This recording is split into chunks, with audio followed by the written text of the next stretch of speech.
the growth of our children. Diba? Okay lang ho yung masaktan sila ng konti, that's really part of life. Yes. Diba? Yeah. So, thank you again, Teacher Pearl, for the scientific basis. Now, I think I'm confident to defend rough play with my future wife. Yes. So may defense ka na, may scientific basis, di ba? Yes. So pag nakikipag-wrestling ka, no honey, this is okay. Okay, sabi ni Teacher Pearl, pwede daw It's true, we'll call you Teacher Oo. Pearl. Alright, so now, we move on to another component of the fear that we feel, moms, di ba? Siyempre, ang takot lang naman natin is really, basically, ayaw nating masaktan yung mga anak natin. And the physical manifestation of that is in the form of scratches and scars, especially if you have a girl. Ayaw naman natin ng bata pa lang, ang dami na nilang peklat, hindi ba? So, to give us peace of mind, we have a speaker here today that will enlighten us on how to strengthen the skin of our kids, making sure that they remain soft, supple, smooth, and yet strong enough to withstand rough play. So, our next expert is the Section Chief of Asian Hospital's Laser and Light Center, a distinguished dermatologist with 2 decades of practice under her belt. Let us all welcome Dr. Luverna A. Soratos. Thank you. Nahalata tuloy ko nung age ko ng 2 decades daw in practice. Hey, good morning everyone. So you were already prepped, no? That hindi talaga pwedeng mag-no sa that venture. So I'm here to somehow support this. What you're gonna do today and what you heard. For now, how I will discuss about how to protect. Nakita ko kanina, nag-crawl na sila dito eh. So dapat properly protected yung skin and prepared for all the activities that they have. So, flash there. So, the skincare needs of newborns and toddlers differ. Even for us, if you look at your baby before less than 1, and during toddlers, during when they're younger children already, older, teenager, kahit na ikaw, no? 10 years ago, you had a different skin from today. And after 10 years from now, iba na naman yung balat mo. So, more so with the babies. They start with, nagko-crawl na siya, dapat hindi siya magkaroon ng mga wounds sa knee. So, how do we do that? Okay? So, with the changing, the next slide please.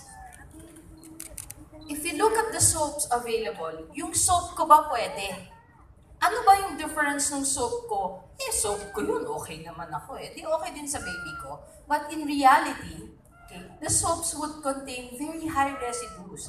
So kaya gumagamit pa ng washcloth. Ako personally, I don't like washcloths, personally Kasi ang sasabihin, bakit ka nag-washcloth, mommy?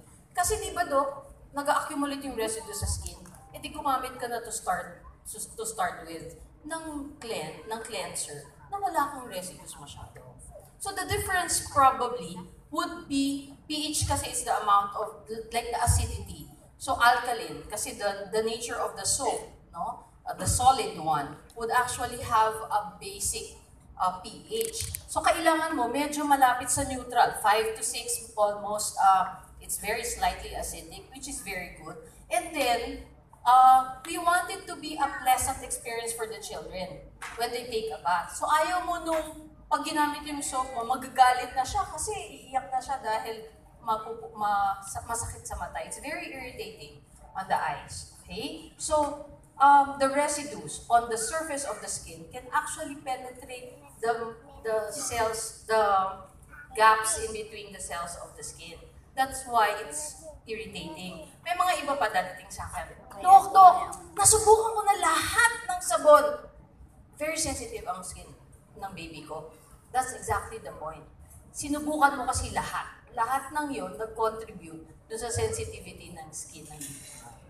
Okay? Kaya kadalasan pag dumadating, hindi ko alam kung anong gagamitin ko. Hindi niya alam kung anong gagamitin niya sa baby niya. Ang gagawin ko, tanggalin muna lahat. Diba? Cleansing tayo, mag-treat tayo, and then we start with the basic. Ito na yon.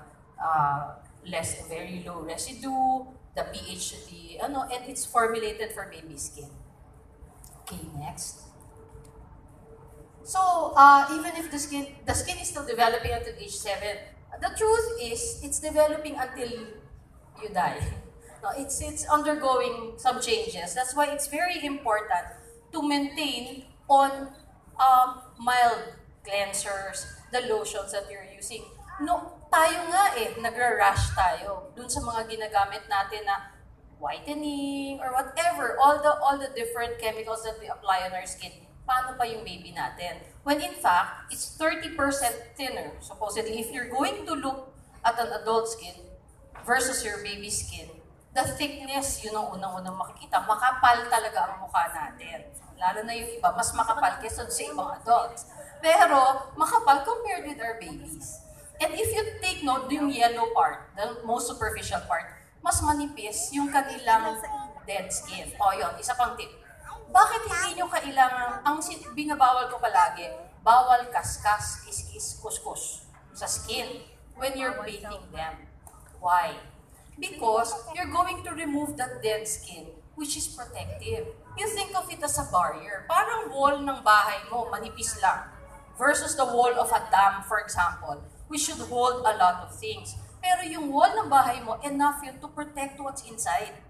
And on the skin, you protect it immediately beneath it is muscles, your bones, which in turn would protect the organs inside. So, importante yung balat. Huwag niyong baliwalay, no, balat lang yan, okay lang yan, madali lang yan. Actually, madali lang siyang gamutin.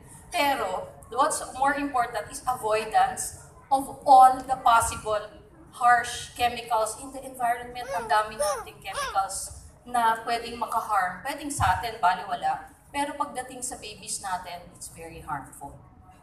Okay, so skin barrier, we have to keep that intact. Okay, next. Having strong and healthy skin is especially important as, okay. So you have a baby, newborn, na ang ginawa lang, kundi mag-flail ng arms. Ayan, kinukuha pala nila. Tatapi akong konti. Okay, nag-flail lang ng arms, yun lang yung movement niya. As a baby, parang ito, ang galing niya, parang model siya talaga. Ayan, nag-i-explore. Lahat ng may space, pinapasok. Lahat ng ilalim, sinusuot. Exposed yan sa lahat ng alikabok, ganyan. And then now, we're advocating dads, no, to be active with their children. O yung rough play na tinatawag na at yung narinig nyo kanina. So, madaming possible na, especially when they're outdoor, in the garden, ganyan. Madaming mga pwedeng mag-cause ng break. So how can we make our babies have stronger or healthier skin? Okay, so may mga in-incorporate na sila, next slide please. May mga in-incorporate sila na mga components sa mga products ngayon. The first is milk proteins. That's my next slide, di ba? Okay. Proteins from milk.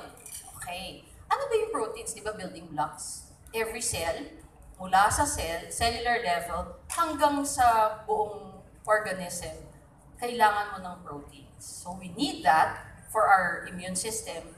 Okay? It's composed of proteins. So it controls inflammation. Ang inflammation, yung nakikita yung redness, pag may na-irritate lang konti, meron tayong immune system